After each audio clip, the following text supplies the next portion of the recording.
Well, YouTube has not been letting me download any videos to this channel. So I don't know if it'll work today or not. I've read the same chapter a bunch of times because I try to download it and I can't, and I need the space on my phone for my other videos, so I delete it. So let's try one more time.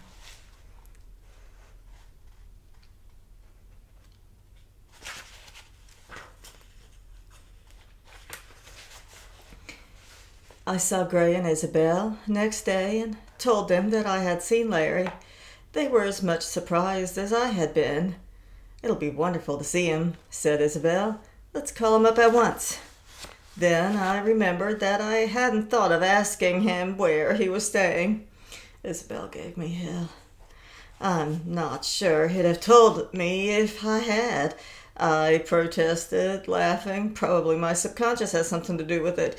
Don't you remember? He never liked telling people where he lived. It was one of his oddities.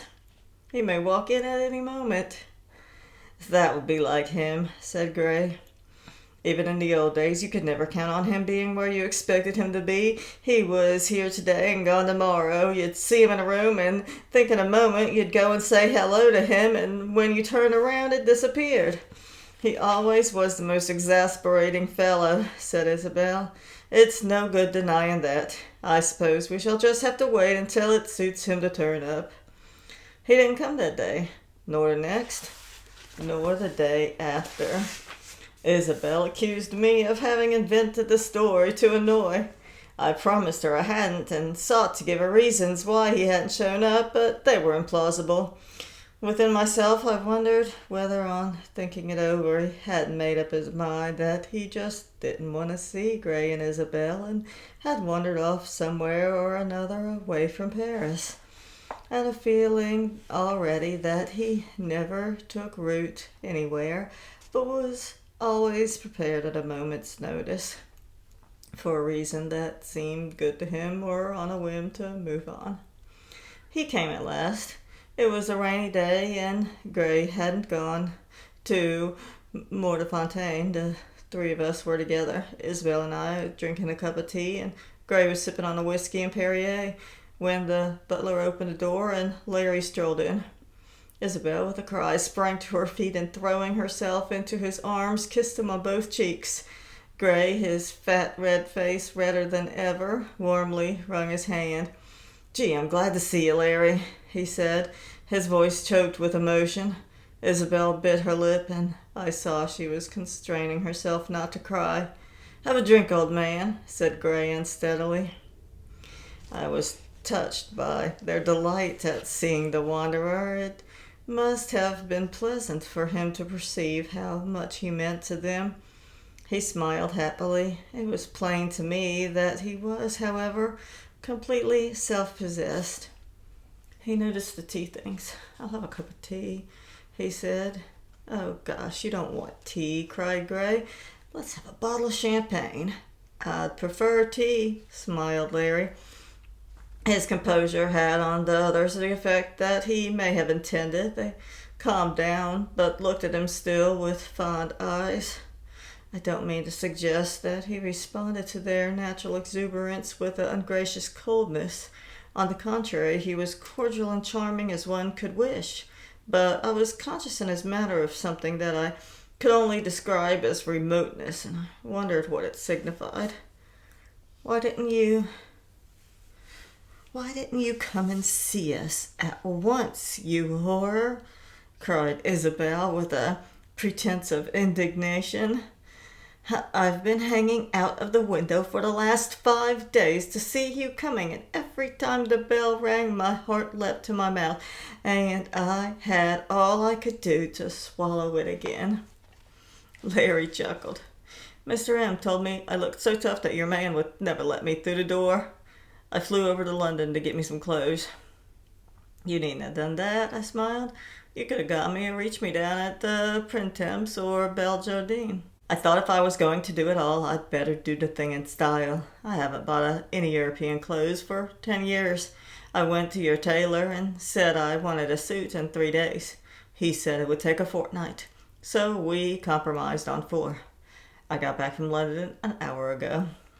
He wore a blue serge that nicely fit his slim figure, a white shirt with a soft collar, a blue silk tie, and brown shoes. He had his hair cut short and shaved off the hair on his face. He looked not only neat but well groomed. It was a transformation. He was very thin. His cheekbones were more prominent, his temples hollower, and his eyes in the deep sockets larger than I remembered them. But notwithstanding, he looked very well. He looked indeed, with his deeply sunburnt, unlined face, amazingly young. He was a year younger than Gray. They were both in their early 30s, but whereas Gray looked 10 years more than his age, Larry looked 10 years less. Gray's movements, owing to his great bulk, were deliberate and rather heavy, but Larry's were light and easy. His manner was boyish, gay, and debonair, but withal it had a serenity that I was peculiarly conscious of, and that I did not recollect in the lad I had known before. And as the conversation proceeded, flowing without difficulty, as was natural in old friends with so many common memories, with bits of news about Chicago thrown in by Gray and Isabel, trivial gossip, one thing leading to another, with airy laughter, my impression persisted that in Larry, though his laughter was frank and he listened with evident pleasure to Isabel's breezy chatter, there was a very singular detachment. I didn't feel that he was playing a part. He was too natural for that, and his sincerity was obvious. I felt that there was something within him. I don't know whether to call it awareness or sensibility or a force that remained strangely aloof. The children were brought in and made known to Larry, and gave him their polite little nicks. He held out his hand, looking at them with engaging tenderness in his soft eyes, and they took it, staring at him gravely.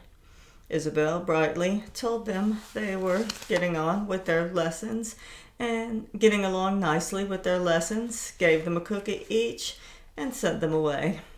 "I'll come and read to you for 10 minutes when you're in bed." She did not at that moment want to be interrupted in her pleasure at seeing Larry. The little girls went up to say good night to their father. It was charming to see the love that lit up the red face of that gross man as he took them in his arms and kissed them. No one could help seeing that he proudly adored them, and when they were gone he turned to Larry and with a sweet, slow smile on his lips said, "They're not bad kids, are they?" Isabel gave him an affectionate glance. "If I let Gray have his way, he'd spoil them to death. He'd let me starve, that great brute would, to feed the children on caviar and pâté de fourgois." He looked at her with a smile and said, "You're a liar and you know it. I worship the ground you tread on." There was a responsive smile in Isabel's eyes. She knew that and was glad of it. A happy couple. She insisted that we should stay to dinner. I, thinking they would prefer to be by themselves, made excuses, but she would not listen to them. "I'll tell Marie to put another carrot in the soup, and there'll be plenty for 4. There's a chicken, and you and Gray can eat the legs while Larry and I eat the wings, and she could make a souffle large enough for all of us." Gray, too, seemed to want me to stay, so I let myself be persuaded to do what I wanted. While we waited, Isabel told Larry at length what I had already told him in brief. Though she narrated the lamentable story as gaily as possible, Gray's face assumed an expression of sullen melancholy. She tried to cheer him up. "Anyhow, it's all over now. We've fallen on our feet, and we've got the future before us. As soon as things improve, Gray's going to get a splendid job and make millions." Cocktails were brought in, and a couple did something to raise their poor fellow's spirits. I saw that Larry, though he took one, scarcely touched it, and when Gray, unobservant, offered him another, he refused. We washed our hands and sat down to dinner. Gray had ordered a bottle of champagne, but when the butler began to fill Larry's glass, he told him he didn't want any. Oh, but you must have some, cried Isabel. It's Uncle Elliot's best, and he only gives it to very special guests. To tell you the truth, I prefer water. Having been in the East so long, it's a treat to drink water that's safe. This is an occasion. All right, I'll drink a glass. The dinner was excellent, but Isabel noticed, as I did too, that Larry ate very little. It struck her, I suppose, that she had been doing all the talking and that Larry had no chance to do any more than listen. So now she began to question him on his actions during the 10 years since she had seen him. He answered with his cordial frankness, but so vaguely as not to tell us much. Oh, I've been loafing around. You know, I spent a year in Germany and some time in Spain and Italy. I knocked about the East for a bit. Where have you just come from now? India. How long were you there? 5 years. Did you have any fun? Asked Gray. Shoot any tigers? No, Larry smiled. What on earth were you doing with yourself in India for 5 years? Said Isabel. Playing about, he answered with a smile of kind mockery. What about the rope trick? Asked Gray. Did you see that? No, I didn't. What did you see? A lot. I put a question to him then. Is it true that yogis acquire powers that would seem to us supernatural? I wouldn't know. All I can tell you is that it's commonly believed in India, but the wisest don't attach any importance to the powers of that sort. They think they're apt to hinder spiritual progress. I remember one of them telling me of a yogi who came to the bank of a river. He hadn't the money to pay the ferryman to take him across, and the ferryman refused to take him for nothing. So he stepped on the water and walked upon its surface to the other side. The yogi who told me shrugged his shoulders rather scornfully. A miracle like that, he said, is worth no more than the penny it would have cost to go on the ferry boat. But do you think the yogi really walked over the water? Asked Gray. The yogi who told me believed it implicitly. It was a pleasure to hear Larry talk because he had a wonderfully melodious voice. It was light, rich without being deep, and with a singular variety of tone. We finished dinner and went back to the drawing room to have our coffee. I've never been to India and was eager to hear more of it. Did you come in contact with any writers and thinkers? I asked. I notice you make a distinction between the two, said Isabel to tease me. I made it my business too, Larry answered. How do you communicate with them? In English? The most interesting, if they spoke at all, didn't speak it very well and understood less. I learned Hindustani, and when I went south I picked up enough Tamil to get me along pretty well. How many languages do you know now, Larry? Oh, I don't know, a half-dozen or so. I want to know more about the yogis, said Isabel. Did you get to know any of them intimately? As intimately as you can know a person who passed the best part of their time in the infinite, he smiled. I spent 2 years in the ashram of one. 2 years? What's an ashram? Well, I suppose you might call it a hermitage. There are holy men who live alone in a temple in the forest or in the slopes of Himalayas. There are others who attract disciples. A charitable person, to acquire merit, builds a room, large or small, to lodge a yogi whose piety has impressed him, and their disciples live with him, sleeping on the veranda or in a cookhouse if there is one, or under the trees. I had a tiny hut in the compound, just big enough for my camp bed, a chair and a table and a bookshelf. Where was this? I inquired. In Travancore, a beautiful country of green hills and valleys and soft flowing rivers. Up in the mountains there are tigers, leopards, elephants, and bison. But the ashram was on a lagoon, and all around it grew coconuts and areca palms. It was 3 or 4 miles from the nearest town, but the people used to come from there, and even from much farther, on foot or by bullock cart, to hear the yogi talk when he was inclined to, or just sit at his feet and share with one another the peace and blessedness that were radiated from his presence as a fragrance is wafted upon the air by a tuberose. Gray moved uneasily in his chair. I guess the conversation was taking a turn that he found uncomfortable. Have a drink, he said to me. No, thanks. Well, I'm going to have one. What about you, Isabel? He raised his great weight from the chair and went over to the table on which stood the whiskey and Perrier in glasses. "How could you stand it for 2 years?" cried Isabel. They passed like a flash. I've spent days that seemed unconscionably longer. "What do you do with yourself all the time?" "I read. I took long walks. I went out on a boat on the lagoon. I meditated. Meditation is very hard work. After 2 or 3 hours of it, you are exhausted as if you've driven a car 500 miles and all you want to do is rest." Isabel frowned slightly. She was puzzled, and I'm not sure she wasn't a trifle scared. I think she was beginning to have notion that the Larry who had entered the room a few hours before, though unchanged in appearance and seemingly as open and friendly as he had ever been, was not the same as the Larry so candid, easy and gay, willful to her mind, but delightful, that she had known in the past. She had lost him before, and on seeing him again, taking him for the old Larry, she had a feeling that, however altered the circumstances, he was still hers. And now, as though she had sought to catch a sunbeam in her hand, and it slipped through her fingers as she grasped it, she was a trifle dismayed. I had looked at her a good deal that evening, which was always a pleasant thing to do, and had seen the fondness in her eyes as they rested on his trim head, with the small ears close to the skull, and how the expression of them changed when they dwelt on his hollow temples and the thinness of his cheek. She glanced at his long, lean hands, notwithstanding their emaciation, were strong and virile.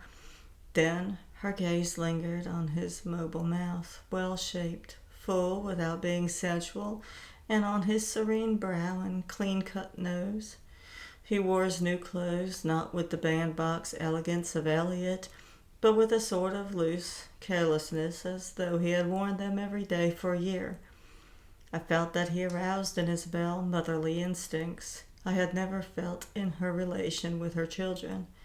She was an experienced woman. He still looked a boy, and I seemed to read in her the air of pride of a mother for her grown-up son, because he is talking intelligently and others are listening to him as if he made sense. I don't think the import of what he said penetrated her consciousness, but I was not done with my questioning. "What was your yogi like?" "In person, do you mean?" "Well, he wasn't tall, neither thin nor fat, palish brown in color and clean-shaven, with close-cropped white hair. He never wore anything but a loincloth, and yet he managed to look as trim and neat and well-dressed as a young man in one of the Brooks Brothers advertisements." "And what had he got that particularly attracted you?" Larry looked at me for a full minute before answering. His eyes in their deep sockets seemed as though they were trying to pierce to the depths of my soul. Saintliness. I was slightly disconcerted by his reply. In that room, with its fine furniture, with those lovely drawings on the walls, the word felt like a plop of water that had seeped through the ceiling from an overflowing bath. We've read all about the saints. St. Francis, St. John of the Cross, but that was hundreds of years ago. I never thought it possible to meet one who was alive now. From the first time I saw him, I never doubted that he was a saint. It was a wonderful experience. "And what did you gain from it?" "Peace," he said, casually, with a light smile. Then, abruptly, he rose to his feet. "I must go." "Oh, not yet, Larry," cried Isabel. "It's quite early." "Good night," he said, smiling still, taking no notice of her exultation. He kissed her on the cheek. "I'll see you again in a day or two." "Where are you staying? I'll call you." "Oh, don't bother to do that. You know how difficult it is to get a call through in Paris, and in any case our telephone is generally out of order." I laughed inwardly at the neatness of which Larry had got out of giving an address. It was a queer kink of his to make a secret of his abode. I suggested that they should all dine with me the next evening, but one in the avoided blow. It was very pleasant in that balmy spring weather to eat outdoors under the trees, and Gray could drive us there in the coupe. I left with Larry and would willingly have walked some way with him, but as we got into the street, he shook hands with me and walked quickly off. I got into a taxi.